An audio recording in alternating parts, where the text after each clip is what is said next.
जय श्रीमन नारायण। ए पर जे टिप्पणी हम करे जा रहल बा रामा अनुजदास श्रीमान गट्टू वेणुगोपाल स्वामी जी के द्वारा दिहल गयल बा। अध्याय 9 राजविद्या राजगुहम योग श्लोक 25। यान्ति देवव्रता देवान् पितॄन् यान्ति पितृव्रताः भूतानि यान्ति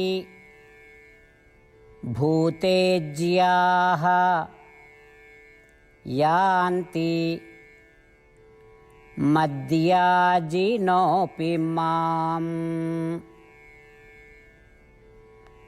ओम। गीताचार्य श्री कृष्ण परमात्मा अर्जुन समेत हमनी सबके राजविद्या राजगुहम योग सिखा रहल बानी। परमात्मा कहत बाड़न की अर्जुन इंद्र और इन देवता लोक के पूजा करे वाला ओ देवता लोक के पा जाला, पितृ देवता और पितरों के पूजा करे वाला ओकरा के पा जाला, यक्ष आ राक्षस के पूजा करे वाला उ यक्ष आ राक्षस के पा जाला और हमरा के पूजा करे वाला हमरा के पा रहल बा। ई तरह श्री कृष्ण परमात्मा साफ साफ कह रहल बाड़न कि उनकर पूजा करे वाला लोग के उही अविनाशी अवस्था मिल जाई और उनकर द्वारा अनुभव कहल गयल शाश्वत और असीम आनंद के अनुभव हुई। बाकी अगर उ लोग दूसर देवता पितृ देवता यक्ष आ राक्षस और केहू दूसर के पूजा करी ता उ लोग आपन लोक में पहुंच जाई और ओ देवता लोक के भोगल सीमित सुख के भोग लागे वेला। और जब उ देवता लोक के नाश हुई जाला ता उ उनकर साथे नाश हुई जाला और जन्म मृत्यु के ई चक्र में वापस आवत रहेला। श्री कृष्ण परमात्मा के शिक्षा के चिंतन करत हमनी के शाश्वत आ असीमित आनंद के अनुभव करे के इच्छा बढ़ावल जाए, जन्म मरण के ई चक्र से मुक्त होके के इच्छा के तेज कहल जाए और हमनी के ई साफ समझ होके चाहिए कि खाली श्री कृष्ण परमात्मा और श्रीमन नारायण के समर्पण से वो इच्छा पूरा हुई जाए। श्री कृष्ण परमात्मा और श्रीमन नारायण के समर्पण करत घड़ी हमनी के श्री कृष्ण परमात्मा के वचन के श्लोक के रूप में जैसन वा वैसने दोहरावे की कोशिश करी जा। यान्ति देवव्रतान् देवान् पितॄन् यान्ति पितृव्रताः भूतानि यान्ति भूतेज्याः यान्ति मद्याजिनोऽपि माम्। श्रीमन्नारायण करिष्ये वचनं तव। श्रीमद् भगवत गीता का पूरा सार श्री कृष्ण परमात्मा ने अध्याय 18वें के श्लोक 65 से 70 में 8 काम करे खातिर दिले बाड़े।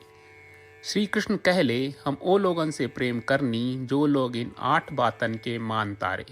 हम ओ भक्तन के हर तरह से रक्षा करब।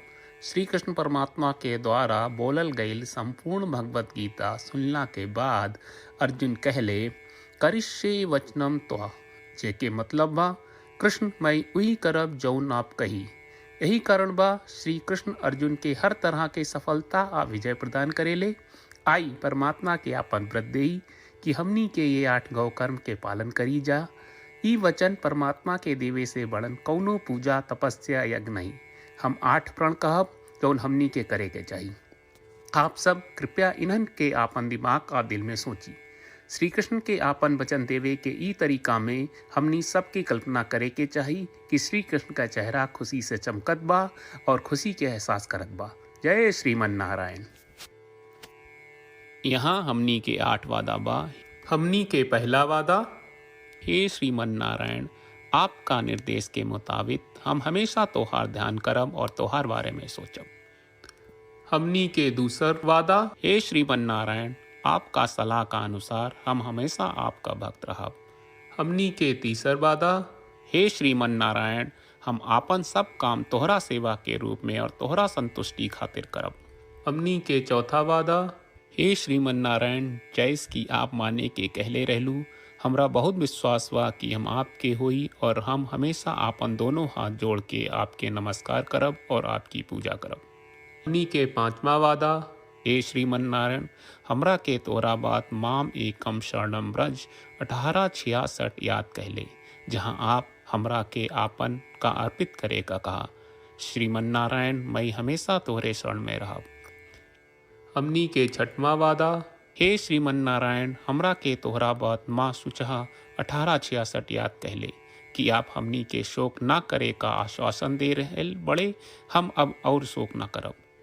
हमनी के सातवां वादा, हे श्रीमन नारायण, आपने हमरा खातिर श्रीमद् भगवत गीता के वितरण करके हम सब के कृपा कहले और आशीर्वाद दहले बा।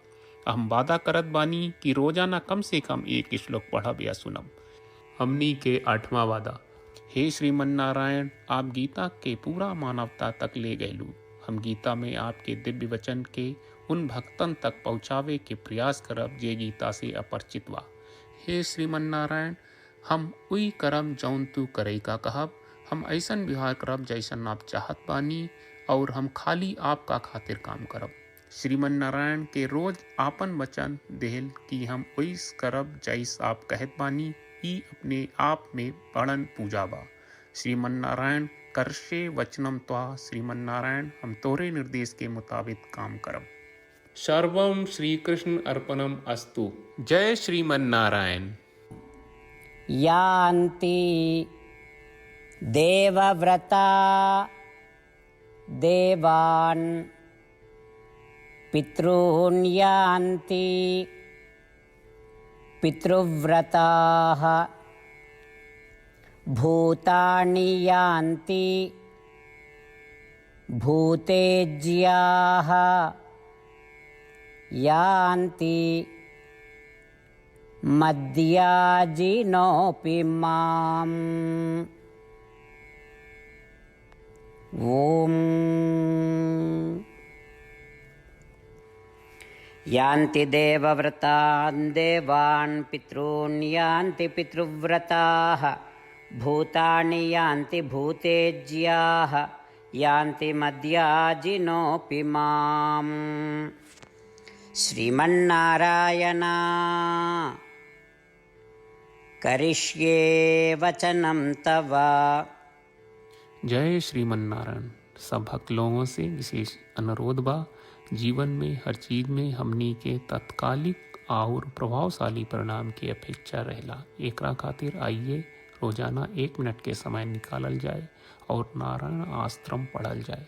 नारायण आश्रम प्राप्त करे खातिर नारायण आश्रम वेबसाइट पर जाई जो www.narayanashram.org है और पंजीकरण में आपन नाम और ईमेल दर्ज करी।